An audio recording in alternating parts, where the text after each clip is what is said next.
நான் யாரை பத்தி பேசலையே, நீங்க பேசுறீங்க. நீங்க பேசுங்க. நாங்க எங்களுடைய பொருளாதார கொள்கையை பேசிட்டு இருக்கோம்.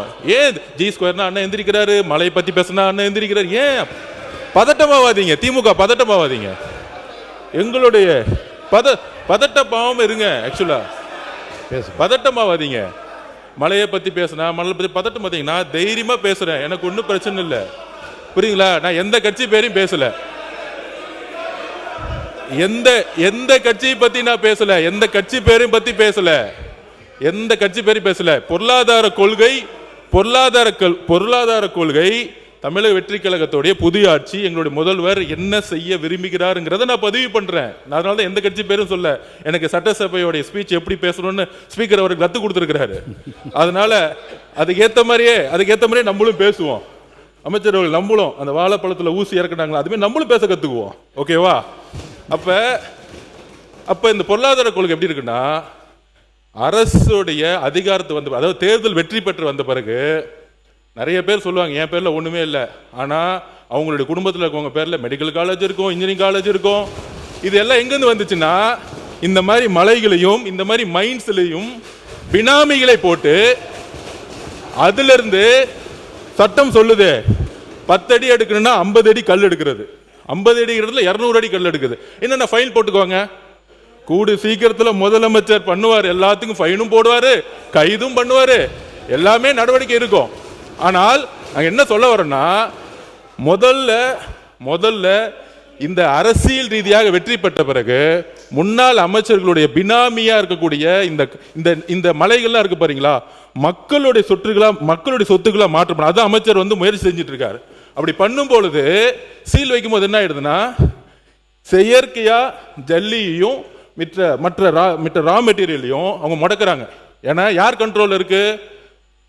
இந்த மலைகளும் இந்த ஜல்லியும் இந்த மணலும் யார் கண்ட்ரோல்னா, இன்னைக்கு பழைய முறையில் யாரெல்லாம் இருந்தாங்களோ அவங்க கண்ட்ரோல் இருக்கு. இவர் சீல் வைக்க போனா உடனே சல்லி கிடைக்காம பார்க்க, அப்ப ரேட் ஏறுது. உடனே இங்கிருந்தே நிறைய பேர் மெம்பர் சொல்றாங்க, நீங்க சீல் வைக்கிறதுனால ஜல்லி ஏறுது, மணல் விலை ஏறுது, கல்லு விலை ஏறுது. அதாவது ஆட்சியில் இவங்க தான் இருப்பாங்களாம், அதுக்கு லைசன்ஸ் கொடுக்கறது இவங்க தானா, மைன்ஸோட லைசன்ஸ் கொடுக்கறது இவங்க தானா, அவங்க குடும்ப உறுப்பினர்களும் தொழில் பண்ணுவாங்களாம். ஆனா ஆதாரம் இருந்தா சொல்லுங்க. மாண்புமிகு அமைச்சர்களே, முதல் இந்த பினாமியை பிடிச்சி உள்ள தூக்கி போடுங்க. அங்க அடிச்சா யாரு குரல் கொடுக்கறாங்களோ, அங்க அடிச்சா யார் இங்க எந்திரிச்சு பேசுறாங்களோ அங்கதான் ஆதாரம் இருக்கு. மக்கள் மன்றத்து முன்பு நாங்க ஆதாரம் கொடுத்துட்டா போதும், யாரையும் ஜெயில தள்ள வேணாம். எந்த தேர்தலையும் யாரெல்லாம் பினாமி நிறுவனங்களை உருவாக்கி மைண்ட்ஸை கண்ட்ரோல் பண்ண எந்த தேர்தலையும் அவங்க ஜெயிக்கவே முடியாது. எழுதி வச்சுக்கோங்க. முன்னாள் அமைச்சர் அப்படிதான் மதுரையில் ஒருத்தர் மைண்ட்ஸை கண்ட்ரோல் பண்ணாரு, டெபாசிட் வாங்கல, மதுரையில் ஜெயிச்சுட்டு வந்திருக்காரு. மதுரையில் ஏன் தெரியுமா ஜெயிச்சாங்க? முன்னாள் அமைச்சர் மதுரை இருக்க எல்லா மைண்ட்ஸையும் கண்ட்ரோல் பண்ணாங்க. அதனால தான் அவர் இன்னைக்கு சட்டசபைக்கே வர முடியல. இதுதான் மக்களுடைய தீர்ப்பு. எப்பொழுது மக்களுடைய சொத்தை தன்னுடைய பினாமி நிறுவனங்கள் மூலம், தன்னுடைய குடும்ப நிறுவனங்கள் மூலம் கைப்பற்றாங்களோ, மக்கள் தேர்தல் அரசியல தூக்கி எறிவாங்க. எழுதி வச்சுக்கோங்க. இதுதான் புதிய அரசியல். நாங்க ஒரு மைண்ட்ஸை தொட மாட்டோம், நாங்க மணலை தொட மாட்டோம். எல்லா சொத்துக்களையும் மக்கள்கிட்ட கொண்டு போய் சேர்க்க வேண்டியதான் அமைச்சரோட பொறுப்புன்னு முதலமைச்சர் சொல்லி இருக்கிறார். அதுக்காக தான் நாங்க பண்ணிட்டு இருக்கோம். அதனால மாண்புமிகு பேரவைத் தலைவர்களே, ஆதாரம் இருக்கான்னா 30 வருஷத்துக்கு முன்னாடி யாரெல்லாம் சைக்கிள்ல வந்து அரசியலுக்குள்ள வந்தாங்களோ, இன்னைக்கு யாரெல்லாம் மெடிக்கல் காலேஜ் கட்டியிருக்காங்களோ, யாரெல்லாம் இன்ஜினியரிங் காலேஜ் கட்டியிருக்காங்களோ, யாரெல்லாம் பெரிய பெரிய பங்களா வந்து அரசியல் வந்து பேர் கட்டியிருக்காங்களோ, அங்கதான் உண்மையான ஆதாரம் மக்கள் பார்வையில் இருக்கு. மக்கள் தேர்தல் அரசியலில் தூக்கி எறிவார்கள். இதுதான் ஊழல். இந்த ஊழல் சாம்ராஜ்யத்தை ஒழிக்கிறதுக்கு ஆதாரம் தேவையில்லை, மக்களே முடிவெடுப்பாங்க.